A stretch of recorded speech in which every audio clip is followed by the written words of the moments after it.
வணக்கம் அன்பு நண்பர்களே, அனைவருக்கும் இனிய வணக்கம். இன்றைக்கி நம்ம இந்த ஒரு வீடியோவில் இதை பற்றி பார்க்க போகிறோம் அப்படின்னு பார்த்தீங்கன்னா, மகளிர் உரிமை தொகை கிடைக்காதவர்கள் புதிதாக விண்ணப்பிக்கலாமா? அமைச்சர் செங்கோட்டையன் வெளியிட்ட அந்த ஒரு அறிவிப்பு என்ன? இதை பற்றி தான் வீடியோவில் முழுமையாக நம்ம பார்க்குறோம். ஸோ மகளிர் உரிமை தொகை யாருக்கெல்லாம் முதற்கட்டமாக வழங்க இருக்காங்க, யாரெல்லாம் இந்த மகளிர் உரிமை தொகையை பெறுவதற்கு தயாராக இருக்கிறார்கள்? ஸோ மகளிர் உரிமை தொகையில் எந்த அமௌண்ட்டு இப்போ பெறப்பட்டிருக்கு? முதல்வர் விஜய் சொன்ன அமௌண்ட்டு மகளிர் உரிமை தொகைக்கு வழங்கப்பட்டிருக்கான். ஸோ மகளிர் உரிமை தொகையை குறித்து அடுத்த அப்டேட் பார்த்திங்கன்னா ஆகஸ்ட் 15 அன்னைக்கு தான் வெளியாகும். அதனால் ஆகஸ்ட் 15 அன்னைக்கு கண்டிப்பாக முதல்வர் விஜய் அவர்கள் மகளிர் உரிமை தொகை திட்டத்தை அதிக அளவில் மாற்றி அமைக்கிறாரு. மகளிர் உரிமை தொகை அப்படின்றது பார்த்திங்கன்னா 2500 மாற்ற போகிறதுக்கு நிறைய வாய்ப்புகள் இருக்குங்க. ஸோ மகளிர் உரிமை தொகைக்கு புதிதாக விண்ணப்பிக்கலாமா அப்படின்னு பார்த்திங்கன்னா, மகளிர் உரிமை தொகை கிடைக்காத குடும்ப தலைவிகள் மனுக்கள் தொடர்ச்சியாக அளித்து வரும் நிலையில் இது குறித்த கேள்விகள் வருவாய்த்துறை மற்றும் பேரிடர் மேலாண்மை துறை அமைச்சர் செங்கோட்டையன் காதுக்கு வந்துச்சு. அவர் பதிலளிச்சிருக்காரு. என்ன அப்படின்னு பார்த்தீங்கன்னா, தேர்தல் வாக்குறுதிகளில் மகளிருக்கு 2500 ரூபாய் வழங்கப்படும் என அறிவித்திருந்த சூழலில் உரிமை தொகை எப்பொழுது உயர்த்தப்படும் என்ற எதிர்பார்ப்பு மக்களிடையே அதிகரித்துள்ள நிலையில் செங்கோட்டையன் பேட்டியின் பொழுது முழு விவரங்களுமே குறிப்பிட்டு சொல்லிட்டாருங்க. எங்களுக்கு பார்த்திங்கன்னா தமிழக முதல்வர் விஜய் ஒவ்வொரு துறையிலும் என்ன நடைபெற்று கொண்டிருக்கிறது என்பதை ஆய்வு செய்து வருகிறார்.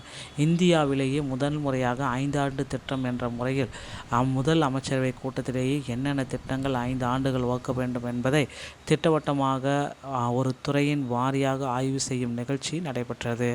ஒவ்வொரு துறையிலும் ஆய்வுக்கூடம் நடைபெற்று வருகிறது குறிப்பிடத்தக்க ஒரு விஷயங்க. ஸோ மனுக்கள் வாங்கியும் தீர்வு காண முடியாது அப்படின்றத டிக்ளேர் பண்ணியிருக்காங்க.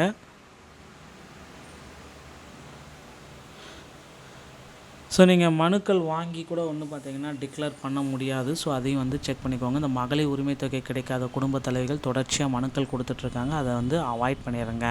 மனுக்கள் வாங்கி விஜய் காலம் தமிழகத்தின் பொற்காலம் என்றே சொல்லலாம். மக்கள் மகிழ்ச்சியாக இருக்கிறார்கள். நல்லாட்சி தமிழகத்தில் மலர்ந்திருக்கிறது. சந்திக்கின்ற அத்தனை பேரும் முதல்வர் விஜயை பார்த்த பிறகு இப்படிப்பட்ட முதல்வரை நாங்கள் காணவில்லை என்று கூறுகிறார்கள். ஸோ அதனால் பார்த்திங்கன்னா மகளிர் உரிமை தொகை திட்டத்தை முதல்வர் விஜய் அவர்கள் ஆகஸ்ட் 15 சுதந்திர தினத்தன்று வெளியிட இருக்கார். மகளிருடைய உரிமை தொகை திட்டம், மகளிர் வெற்றி பயணம் திட்டம், அனைத்து மகளிருக்கு சம்மந்தப்பட்ட திட்டங்கள் அனைத்துமே ஆகஸ்ட் 15 அன்னைக்கு வெளியாகலாம் என்று எதிர்பார்க்கப்படுகிறதுங்க. ஸோ யாரெல்லாம் இந்த மகளிர் உரிமை தொகையில் இப்போ புதுசாக விண்ணப்பிக்க முடியும் அப்படின்னு பார்த்தீங்கன்னா, ஆல்ரெடி நீங்கள் விண்ணப்பிச்சுட்டு நிராகரிப்பு செஞ்சுருக்கீங்க, உங்களை பார்த்திங்கன்னா ரிஜெக்ட் பண்ணியிருக்காங்க அப்படின்னா நீங்கள் இதுக்கு அப்பீல் மேல்முறையீடு பண்ணலாம். ஸோ இப்போ தான் ரேஷன் கார்டு வாங்கியிருக்கீங்க அப்படின்னா புதிய குடும்ப தலைவிகளுக்கு இந்த விண்ணப்பம் பொருந்தும். இதுதான் இப்போ இருக்கிற சுச்சுவேஷன் பிரகாரம் இந்த ரேஷன் கார்டுகளில் இருக்கிற ஒரு மிகப்பெரிய ஒரு அப்டேட்டுங்க. ஸோ அதிரடியாக மகளிர் உரிமை தொகையை குறித்த அதிரடியாக 2500 அப்படின்ற ஒரு அறிவிப்பை முதல்வர் விஜய் அவர்கள் விரைவில் வெளியிட இருக்கார்.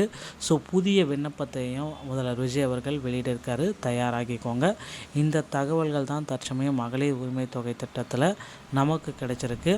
ஸோ இந்த ஒரு வீடியோ பதிவு உங்களுக்கு பிடிச்சிருச்சு அப்படின்னா நீங்கள் நம்முடைய சேனலை சப்ஸ்கிரைப் அண்ட் பெல்லை மட்டும் கிளிக் பண்ணி வச்சுக்கோங்க. மீண்டும் ஒரு நல்ல தகவலோடு நான் உங்களை சந்திக்கிறேன். ஸோ மகளிர் உரிமை தொகை பார்த்திங்கன்னா யாருக்கு கிடைக்குன்றதை நான் முதலே சொல்லிடுறேன். NPHH, PHH, AAY இந்த 3 வகை ரேஷன் அட்டைதாரர்களுக்கு கிடைக்கும். ஸோ ஜூன் மாதத்தில் மகளிர் தொகை 1000 வர வைக்கப்பட்டது. ஜூலை 15 1000 வர வைக்கப்பட்டது. ஸோ ஆகஸ்ட் 15 2500 வர வைக்க போகிறாங்க. ரெடி ஆகிக்கோங்க. வீடியோ பார்த்து மிக்க நன்றி. மீண்டும் ஒரு நல்ல தகவலோடு நான் உங்களை சந்திக்கிறேன். நன்றி, வணக்கம்.